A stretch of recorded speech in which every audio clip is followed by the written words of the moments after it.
If you have a single-phase motor, you can control the speed of the shaft by using a simple circuit with a few components, just like the fan regulator in your home. But when it's come to three-phase motor, it's way more complicated. In some cases, you don't even have a three-phase power source to begin with, so you have to use something called VFD, which stands for Variable Frequency Drive. But it's kind of expensive. I mean, I got my motor for less than $20.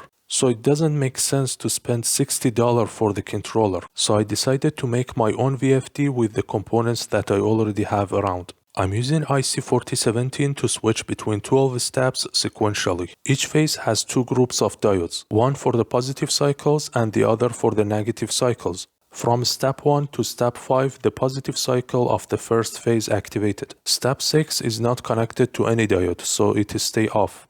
From step 7 to step 11, the negative cycle of the phase is activated. The step 12 is not connected to any diode, so it is stay off. I repeat the same thing for the second phase and third phase, but with 120 degrees phase shift.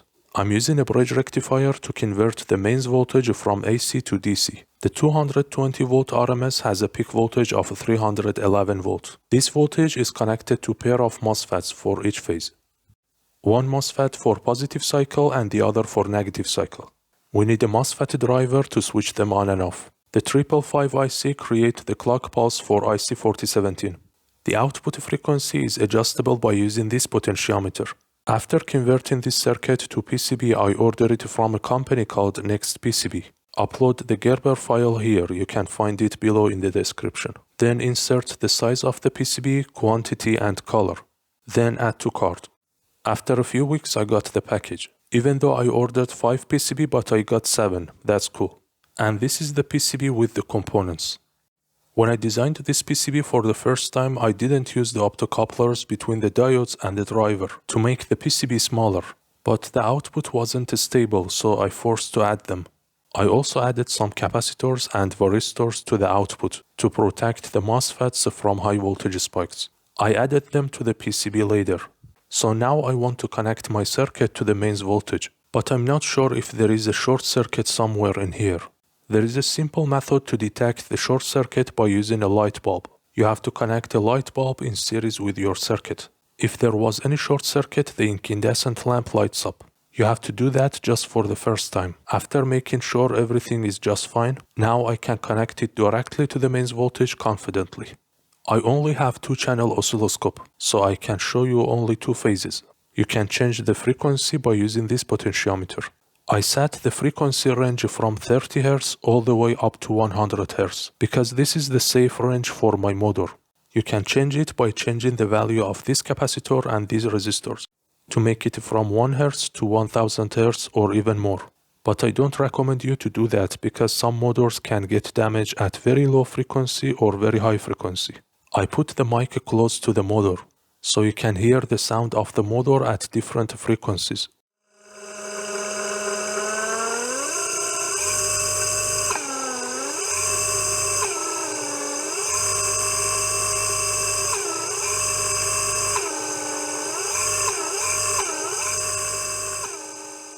Let's measure the phase shift. At a frequency of 50.2 Hz, the delay time between phase 1 and phase 2 is 6.6 milliseconds. According to this formula, the phase shift is 119 degrees. The minimum input voltage could be 30 volts. You can even connect it to a DC voltage, such as battery or solar panel. This is why sometimes they call it VFD Inverter. The minimum DC voltage must be 40 volts at least. And the polarity doesn't matter because it's already have a bridge rectifier. I didn't use any heatsink for the MOSFETs because my motor is only 60 watts. If you want to use a MOSFET with metal body, you have to use isolation pad, otherwise you end up with short circuit.